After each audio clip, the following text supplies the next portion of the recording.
ராஜா மாதிரி. இந்த புடவை நல்லா இருக்கா பாருங்க. தியாகு முகத்தை சுளித்தான். 30 வயது கூட ஆகவில்லை. இப்போதே பிடித்து பளிப்பிலும் அரக்கு நிறத்திலுமா உடுத்துவார்கள்? வேற நல்ல கலராக கிடைக்கல. இது என்ன வயசானவங்க கட்டுற மாதிரி? லதா கலீரென சிரித்தாள். என்னடா உங்கள் மூஞ்சி அப்படி போச்சேன்னு பார்த்தேன். எனக்குன்னு நினைச்சீங்களா? அத்தைக்கு. அவன் முகம் மேலும் இறுகியது. அம்மாவின் பெயரை கேட்டதுமே ஒரு கார் வாங்க கூட வக்கில்லாமல் இருக்கிற இருப்புக்கு படுத்த படுக்கையாக இப்போது இருக்கும் நிலையிலும் அம்மாவை ஆள் வைத்து காப்பாற்றுகிறானே, அதுவே பெரிது.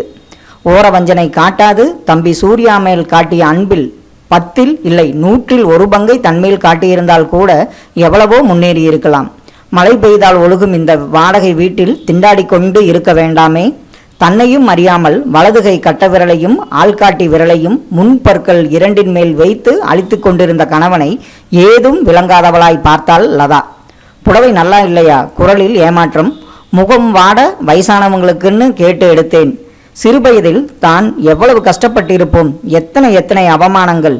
இதெல்லாம் புரியாது இவள் கூட அம்மா பக்கம் சாய்ந்து விட்டாளே என்ற வருத்தம் வந்தது தியாகுவுக்கு. எனக்கு எதுவும் வாங்கியிருக்க மாட்டியே என்று ஆற்றாமையுடன் கேட்டவனை குறும்புடன் பார்த்தாள் லதா. ஏன், அப்புறம் அதுவும் கலர் நல்லா இல்லைன்னு முகத்தை தூக்கி வச்சுக்கவா? அவளது கேலி புரியாது. அது என்னமோ என்னை கண்டா யாருக்குமே பிடிக்கிறதில்லை என்று அரற்றினான் வளர்ந்த குழந்தையாக. அவன் தோளை செல்லமாக அழுத்தினாள் மனைவி. என்னங்க இது, உங்களுக்கு சாமான் வாங்குற சாக்கில் இன்னொரு வாட்டி ஷாப்பிங் போகலாம்னு நினைச்சா? தன் மன உளைச்சலிலேயே அமுங்கிவிட்டிருந்தவனுக்கு அவள் பேச்சு காதில் விழவில்லை. தன் பாட்டில் பேசிக்கொண்டு போனான். அம்மாவுக்கு எப்பவுமே என்னை கண்டா ஆகாது லதா. சூர்யா நல்ல கலரா இருப்பான். அதனால அப்பா அம்மா 2 பேருக்குமே அவன்தான் செல்லம் என்றவன் தான் அறிந்த காரணத்தையும் விளக்கினான். அவன் சிகப்பு, நான் கருப்பு. அதான். அவள் அலட்சியமாக அப்பால் சென்றாள். விடுங்க, எப்பவோ சின்ன பிள்ளையா இருக்கிறப்ப நடந்து முடிஞ்சு போன சமாச்சாரம் என்றபடி போகிற போக்கில் 4 நாளா மழையை காணாம், ஒரே வெயில். நான் போய் ரோஜா செடிகளுக்கு ஐஸ் கட்டி போடணும் என்றால் கடந்த கால நினைவுகளிலிருந்து விடுபட முடியாது திக்பிரமையாக அமர்ந்திருந்தான் தியாகு. சுய பச்சாதாபத்துடன் அடிக்கடி வெளியாகிய பெருமூச்சும் கூடவே ஒலித்த சிறு முனகளும் தான் அவனுக்கு துணையாக இருந்தன. தம்பி பாப்பா பாத்தியாடா, எப்படி செக்க செவேல்னு ராஜா மாதிரி இருக்கான் என்று பெற்றவள் பெருமை பொங்க கூறிய போது 6 வயது சிறுவன் தியாகவும் அவளுடைய பூரிப்பில் பங்கு கொண்டான். பாப்பாவின் பட்டுக்கணத்தை ஒரு விரலால் தொட்டு பார்த்து மகிழ்ந்தான். அப்போது அவனுக்கு தெரியவில்லை தன் நிறமே தனக்கு எதிரியாகிவிடும் என்று. நாட்கள் செல்ல செல்ல தனக்கு நினைவு தெரிந்த நாளாக மாறி மாறி கொஞ்சிய அப்பாவுக்கும் அம்மாவுக்கும் திடீரென்று தன்னை பிடிக்காமல் போனதற்கு காரணம் தம்பிதான் என்றவரை புரிந்தது. அவன் ராஜா மாதிரி இருப்பதால் தானே பெருமையாக அவனை எல்லா இடங்களுக்கும் அழைத்து போகிறார்கள், தன்னை வீட்டிலேயே விட்டுவிட்டு.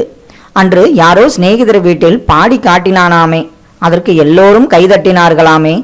அம்மா அதை கதை கதையாக சொல்லும்போது அந்த காட்சியை மனக்கண்ணால் பார்த்த தியாகுவுக்கு தான் பலபடி தாழ்ந்து விட்டது போல் இருந்தது.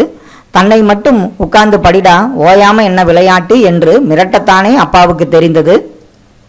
தன்னை ஒத்த பிற பையன்களை பார்த்துவிட்டு ஆசையை அடக்க முடியாது தனக்கும் சைக்கிள் வாங்கி தரும்படி கேட்டபோது இவரு இதோ இங்க இருக்கிற ஸ்கூலுக்கு நடந்து போக முடியலையோ, வெயில்ல போன ஐயா கருத்துடுவீங்களோ என்று அப்பா நையாண்டி செய்த போது அம்மாவும் சேர்ந்து சிரித்தது தானே அவனை வெகுவாக பாதித்தது.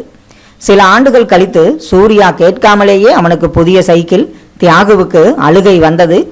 வெயிலில் அலைந்தால் சூர்யா கருத்து விடுவானே என்றுதானே இப்போது வாங்கி கொடுத்திருக்கிறார்கள்.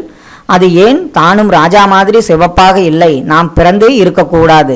பள்ளி படிப்பு முடிந்தவுடன் மேற்படிப்பு படிக்க விரும்பினான் தியாகு. வயசுதான் ஆகுதே தவிர அதுக்கேத்த புத்தி இல்லையே. நீ ஒருத்தன் படிச்சு மேலே போயிட்டா போதுமாடா? சூர்யாவுக்கு இப்பதான் 12 வயசு ஆகுது. அவனுக்கு டியூஷன், டென்னிஸ், பாட்டு கிளாஸ்ன்னு எவ்வளவோ செலவு.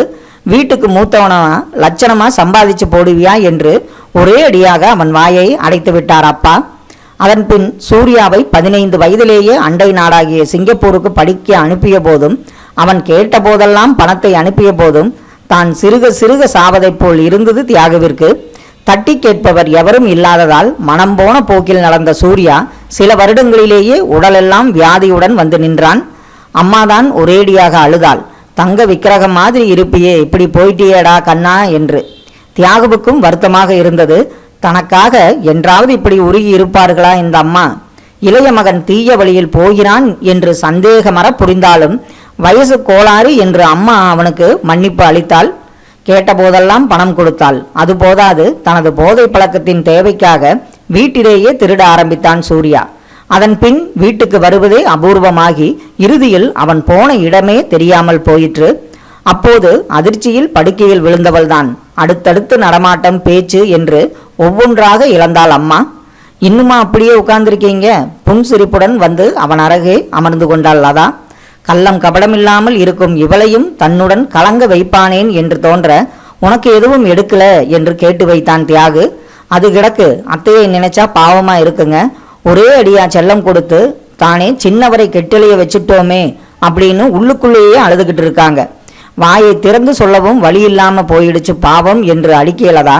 சட்டென ஏதோ தோன்ற, நல்ல வேளை உங்களுக்கும் செல்லம் கொடுக்கல, இல்லாட்டி நீங்க இப்படி கஷ்டப்பட்டு உழைச்சு முன்னுக்கு வந்திருக்க முடியுமா? இல்ல நான் தான் உங்களுக்கு கிடைச்சிருப்பேனா? விளையாட்டாகத்தான் கேட்டாள். ஆனால் திடுக்கிட்டவனாய் அவனை பார்த்தான் தியாகு. தன்னை பற்றிய நினைத்து கொண்டிருந்ததில் பிறரது துயரங்கள் புரியாது போய்விட்டதா? சரி வாங்க என்று அழைத்தவளை எதுவும் புரியாது பார்த்தான்.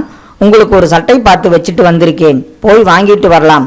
அதை போட்டா ராஜா மாதிரி இருப்பீங்க. வேணாம்ப்பா, நான் தியாகுவாவே இருந்துட போறேன் என்றான் தியாகு. தேங்க்யூ.